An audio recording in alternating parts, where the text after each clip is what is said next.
do that. So I I just started to make a video and then it kicked off on Aquafeed.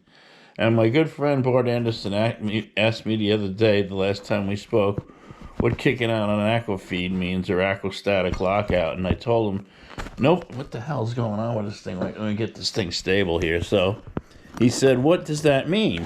And I explained to him that most things that I know, that I say, no one knows what they mean. So me and Big Earl came over the other day and we were putting down a couple cold ones out in the garage and talking about our Spanish class days. And me, Big Earl, and Scott Vanderbush took Spanish together. And Spanish 1 we took for, I think, 3 years.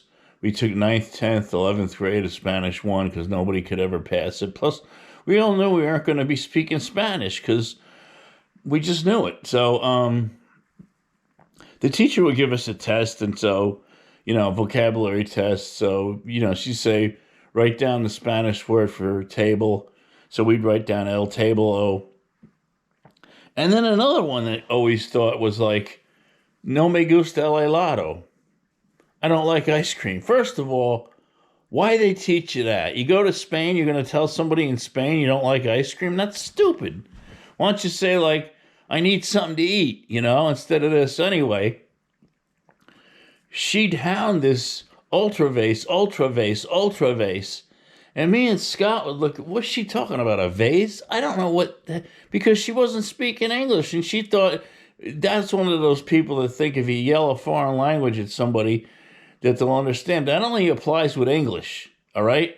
If you have a foreigner or an IMMI in here, or a PS and no, NS and PS, partial speak and no speak, and you yell at English and not loud enough at them, they'll understand it, but it doesn't work the other way around. We don't understand anything if it's not English. So I went and researched what ultravase means, and it means again. So I'm like, all right, lady, give it a rest, all right? So that's the big story today. I don't know what Big Earl's plans are for worldwide plans, but he's taking a sabbatical now because he towed Israel over to, I think, Wyoming, and he towed Wyoming out into the Pacific Ocean. So Big Earl needs a big rest after that. So he's probably porking Big Ethel heavily in the big bed. So now I'm watching this movie about Hasidic Jews with, I think it's Meg Ryan or Melanie Griffin. They both look the same to me. I can't tell them apart.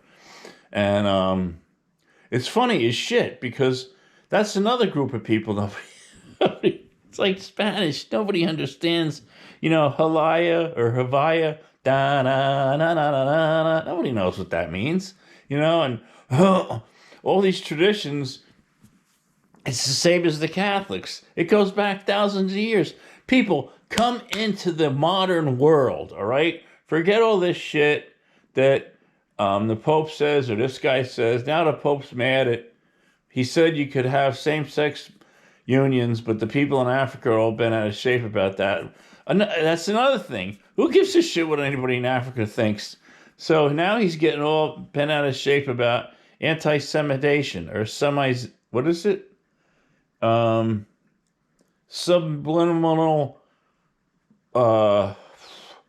when they put stuff up a chick's thing to get her pregnant without actually porking her. It's called subliminal porking, I think it's called, or something. That's it. Artificial subliminal imitation. That's what it is.